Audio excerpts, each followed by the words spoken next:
Hola, bienvenidos a este documental titulado Políticas, Globalización y Educación, Actores, Discursos y Beneficiarios, presentado por las maestras Karina Calleja, Clarisa Jacobo y el maestro Luis López. Primero es necesario mencionar que la globalización no solo transforma la economía y la cultura, sino que redefine quién diseña las políticas educativas, cómo se legislan y a quién benefician realmente. En este mini documental se analizan críticamente esas conexiones desde tres perspectivas clave.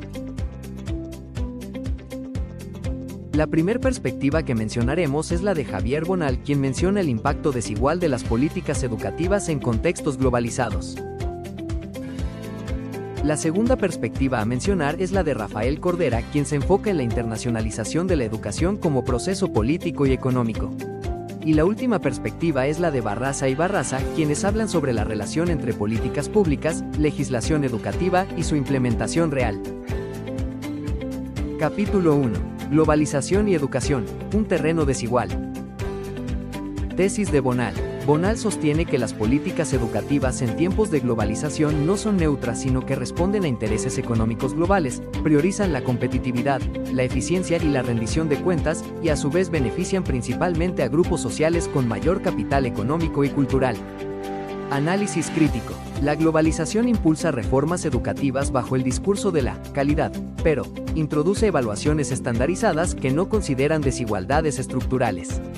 Transforma la educación en un instrumento de selección social, reduce el papel del Estado como garante de equidad. Aquí Bonal cuestiona, ¿quién gana con estas reformas y quién queda rezagado? ¿Y tú, qué opinas? Déjalo en los comentarios. Ejemplo real, México. La reforma educativa del 2013 hizo énfasis en la evaluación docente estandarizada, se inspiró en modelos de la OCDE y tuvo escasa consideración con los contextos sociales de las escuelas mexicanas. Esta reforma trajo como resultados una mayor presión laboral al magisterio y poca mejora en equidad educativa. Capítulo 2. La internacionalización de la educación, educación o subordinación. Perspectiva de Cordera. Cordera interpreta la internacionalización como un proceso ambivalente. Puede fomentar la cooperación académica y la movilidad, pero también puede convertirse en una dependencia normativa. La educación se integra a un orden económico global, donde los países adaptan sus sistemas educativos a estándares internacionales. Se privilegia la formación de capital humano para el mercado global. Análisis comparativo con Bonal. Coincidencia. Ambos reconocen que la globalización redefine las políticas educativas. Diferencia. Bonal se enfoca en la desigualdad social interna. Cordera analiza la posición de los países en el sistema mundial. Ejemplo real. Finlandia versus México. Finlandia participa en evaluaciones internacionales, pero no legisla en función de rankings. Prioriza equidad, formación docente y autonomía escolar. Por otro lado, México ajusta legislación educativa para cumplir indicadores internacionales. Traduce recomendaciones globales en mandatos legales rígidos. La siguiente tabla muestra la comparación entre la educación vista desde diferentes aspectos entre México y Finlandia. En el contexto social y educativo, México tiene un sistema con grandes desigualdades sociales, mientras que en Finlandia existe una menor desigualdad y se recibe apoyo para servicios públicos. Resultados en evaluaciones internacionales. En México los resultados están debajo del promedio, mientras que Finlandia encabeza con mejores resultados. Para la formación y valoración docente, en México se presenta desigualdad en los niveles de preparación docente y en Finlandia la docencia está altamente valorada y profesionalizada. Dentro de la autonomía docente, en México se presenta muy escasa, en comparación a Finlandia donde es muy elevada. Para México, la equidad educativa presenta brechas en acceso y calidad, a diferencia de Finlandia en que los recursos son distribuidos para asegurar oportunidades de aprendizaje y similar. Y por último, la tasa de finalización de estudios de educación básica en México es menor que en Finlandia. Capítulo 3. De la política pública a la ley, el enfoque de Barraza y Barraza. Para Barraza y Barraza, las políticas educativas no existen aisladas, se materializan a través de leyes, reglamentos y programas. Su éxito depende de la implementación, no solo del diseño.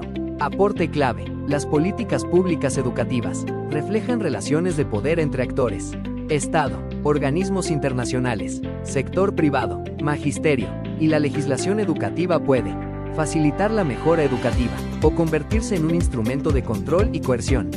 Ejemplo real, legislación educativa en México. Reforma constitucional, artículo 3 y leyes secundarias, institucionalización de la evaluación. Creación de organismos autónomos, INEE. Problema señalado por Barraza y Barraza. Falta de consenso social, implementación conflictiva, resistencia docente. La creación y evolución del Instituto Nacional para la Evaluación de la Educación en México enfrentó diversos inconvenientes y críticas a lo largo de su existencia desde el 2002 hasta el 2019, marcados principalmente por su origen, su relación con el poder político y su enfoque en la evaluación docente. Aquí se detallan los principales inconvenientes. Primero, el origen por decreto y falta de autonomía inicial. El INEE fue creado en 2002 como un organismo dependiente de la SEP, sin autonomía, lo que desde el inicio generó críticas por la falta de imparcialidad al evaluar políticas del mismo gobierno del que formaba parte. El segundo, conflictos con el magisterio. Con su autonomía constitucional en 2013, el INEE asumió la evaluación docente dentro de la reforma educativa, pero sus instrumentos fueron percibidos por el magisterio como punitivos y reducidos a exámenes que no reflejaban el desempeño real en el aula. El siguiente punto es la percepción como fusible político. Al encargarse del componente más controvertido de la reforma, el instituto quedó expuesto al conflicto político y sindical, funcionando como un fusible que absorbió el desgaste del gobierno federal. Cuarto, debilidad en la comunicación de impacto. Especialistas señalaron que el INEE no logró traducir de manera efectiva sus evaluaciones en decisiones de política pública ni en mejoras tangibles para las escuelas, limitando su impacto real. Y por último, la desconfianza y desaparición. En 2018, el nuevo gobierno lo responsabilizó de afectar al magisterio y minimizó su relevancia, lo que derivó en su desaparición en 2019 y su reemplazo por un nuevo organismo. En pocas palabras, los inconvenientes pasaron de una falta de autonomía inicial a una crisis de legitimidad social y política derivada de su papel en las evaluaciones docentes obligatorias. Capítulo 4. Articulación crítica de las tres perspectivas. Síntesis comparativa. El enfoque principal de Bonal era la desigualdad social y su pregunta clave era ¿quién se beneficia?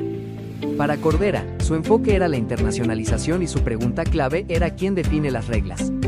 Y Barraza se enfocaron en la implementación legal, teniendo como pregunta clave cómo se aplican y con qué efectos. Juntas, las tres perspectivas muestran que la educación es un campo de disputa política, no solo técnica. Conclusiones. A manera de conclusión se puede mencionar que las políticas educativas en contextos globalizados no pueden analizarse solo desde la eficiencia, y deben evaluarse desde la justicia social, la soberanía educativa y la viabilidad institucional. Bonal, Cordera y Barraza coinciden en que, sin participación social, sin contextualización y sin consenso, la legislación educativa corre el riesgo de profundizar desigualdades en lugar de reducirlas. ¿Pusiste atención? Te reto a que respondas el siguiente quiz, link en la descripción. Muchas gracias por la atención prestada.